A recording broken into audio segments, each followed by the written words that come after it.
हम दोस्तों, जय बाबा नीम करौली महाराज जी की।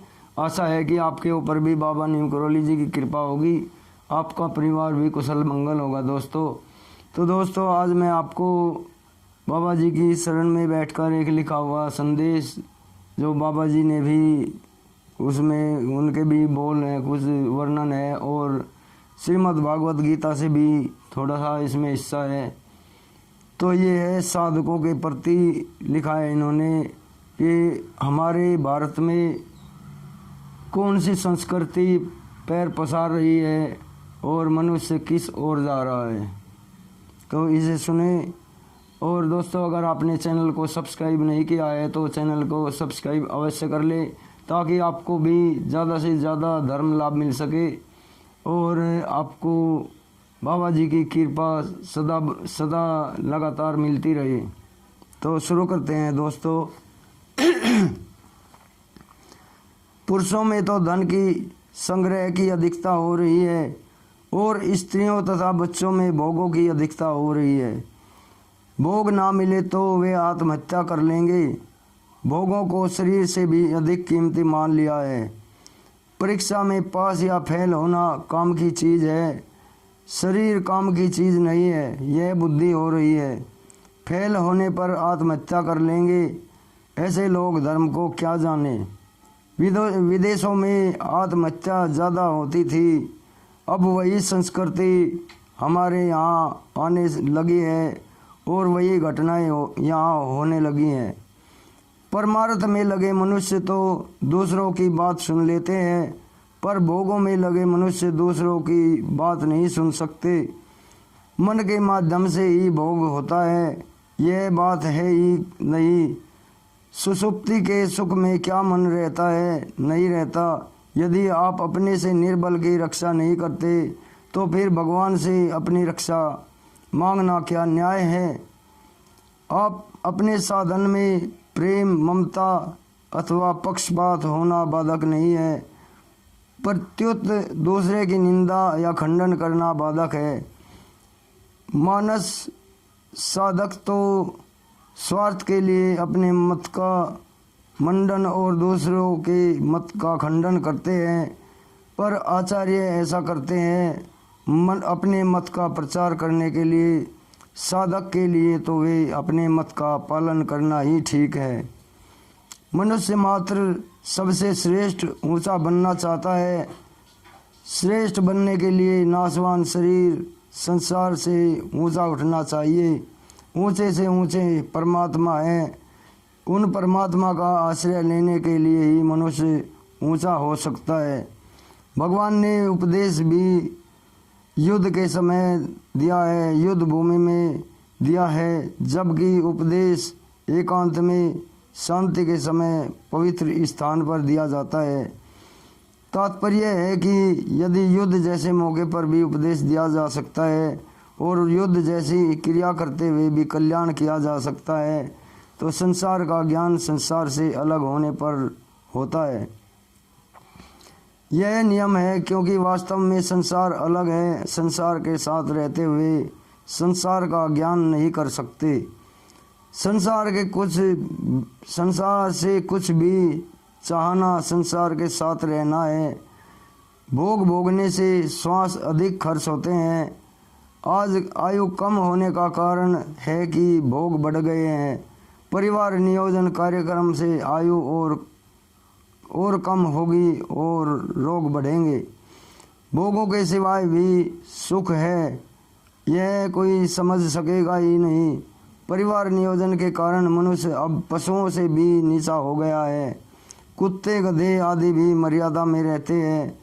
वर्ष में 1 महीना ही बिगड़ते हैं, पर मनुष्य 12 महीनों बिगड़ता है।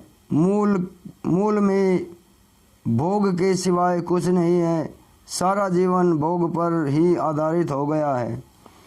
गीता अलौकिक ग्रंथ है, इसके समान भी कोई ग्रंथ नहीं है। वेदों का सार उपनिषद है और उपनिषदों का सार गीता है। इस प्रकार गीता परंपरा से तो श्रेष्ठ है ही, इसकी अपनी भी एक विशेष विलक्षणता है। गीता बहुत अगाध ग्रंथ है, इसकी विलक्षणता का कोई पारावार नहीं है। यदि मनुष्य गीता के अनुसार कार्य करे तो उसके सब कार्य साधन हो जाएंगे। गीता के अनुसार व्यवहार करते हुए परमार्थ की सिद्धि हो जाती है।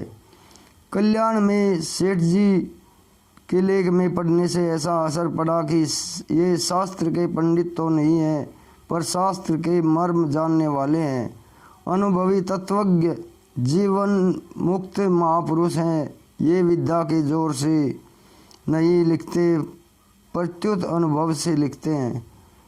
अभी जो गीता में समझ में आ रही है वह तो सूर्य की उस किरण के समान है जो कमरे के भीतर आई है। कमरे के बाहर सूर्य का कितना प्रकाश होता है ये तो सभी जानते हैं। गीता जयंती के दिन गीता का अवतार हुआ था, जन्म नहीं। दर्शनों में उतना ही गहरापन दिखना चाहिए जितना गीता में दिखता है। मुक्त होने के बाद भी दार्शनिकों में जो मतभेद रहता है वह मतभेद गीता दूर करती है। भगवान से प्रार्थना करके हम जो प्राप्त कर सकते हैं वही कपड़े के एक टुकड़े से भी प्रार्थना करके भी हम प्राप्त कर सकते हैं। यही वासुदेव सर्वम का तात्पर्य है। अधिभूत अपने शरीर सहित संपूर्ण 5 भौतिक जगत भी भगवान का ही स्वरूप है। जैसे भगवान से अधिक विलक्षणा भक्तों में देखती है, ऐसे ही भक्तों से भी भक्तों के भक्त में अधिक विलक्षणा आती है। अन्याय पूर्वक भोग भोगना और पराई चीज़ों पर दृष्टि रखना ये परमार्थिक मार्ग में बहुत बड़ी बाधाएं हैं। सुख भोग ऐश आराम की तरफ दृष्टि बहुत घातक है। सुखासक्ति मिटेगी दूसरों के दुख से दुखी होने पर, दूसरों के दुख से दुखी होने पर और दूसरों के दुख से दुखी होना सबसे ऊंची सेवा है और गोपनीय सेवा है। सेवा कुल मूल है। दूसरों के दुख से दुखी हो जाएं तो आपके पास जो वस्तु है वह दूसरों की सेवा में लग जाएगी। जैसे आपको प्यास लगे तो पास में जल हो तो आप उस जल को पी लेते हैं, ऐसे ही दूसरा प्यासा हो तो क्या आपके पास जल पड़ा रह सकेगा। एक मार्मिक बात यह है कि आपके पास कुछ नहीं हो और आप दूसरों के दुख से सच्चे हृदय से दुखी हो जाएं तो वह दुख भगवान को हो जाएगा। उसके दुख नाश का उपाय भगवान करेंगे। भगवान को भाषाविद, सब भाषाओं को जानने वाला कहा गया है। इसमें एक मार्मिक बात है कि पहले मन में भाव उठता है, पीछे मनुष्य उसे अपनी भाषा में व्यक्त करता है। भगवान तो मन में उठने वाले भाव को ही जान लेता है, भाषा तो पीछे रह जाती है। जहाँ भाव उठता है वहीं भगवान मौजूद है।